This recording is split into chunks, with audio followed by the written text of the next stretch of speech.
I'm Scott Wright. I'm the project manager and engineer of record for the Gold Ray Dam removal for the design build team. We did the Gold Hill Dam removal together, Sladen Construction Group and River Design Group. We did a design build contract very similar to the contract we have here.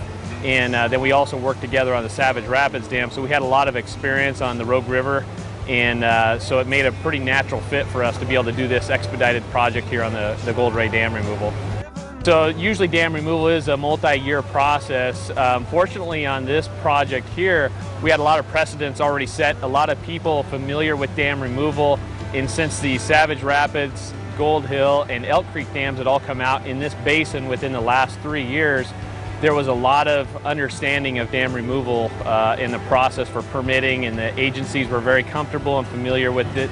And so we were able to very quickly get through this process with a multidisciplinary interagency team that provided input throughout the permitting process during the environmental assessment and things like that.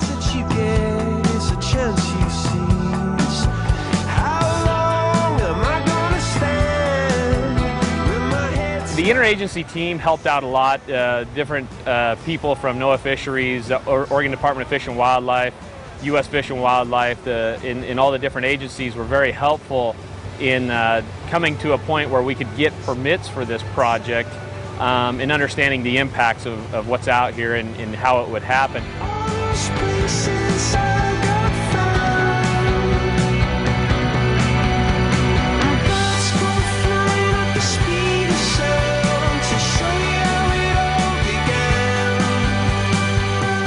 So today we have basically the end of phase one, where we've isolated the left-hand side of the dam. We removed about half of the concrete structure and about a quarter of the log crib dam.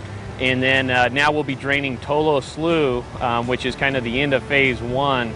And once Tolo Slough is drained and defished, then we will start to work on moving over and transitioning into phase two, which will be isolating the right side of the dam and then letting the river run through the portion of area there where the dam historically was. And so we'll have a free running river in about a week and a half.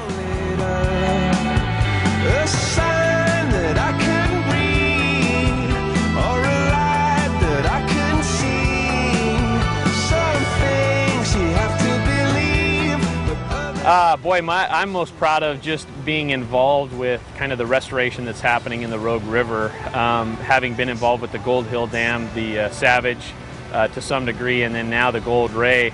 I grew up on the Rogue River, I grew up in Grants Pass, and get to come back on your home waters and actually do something this significant where you're making this big of a improvement to the river for fisheries and even for recreation and for people is a pretty significant thing in my life.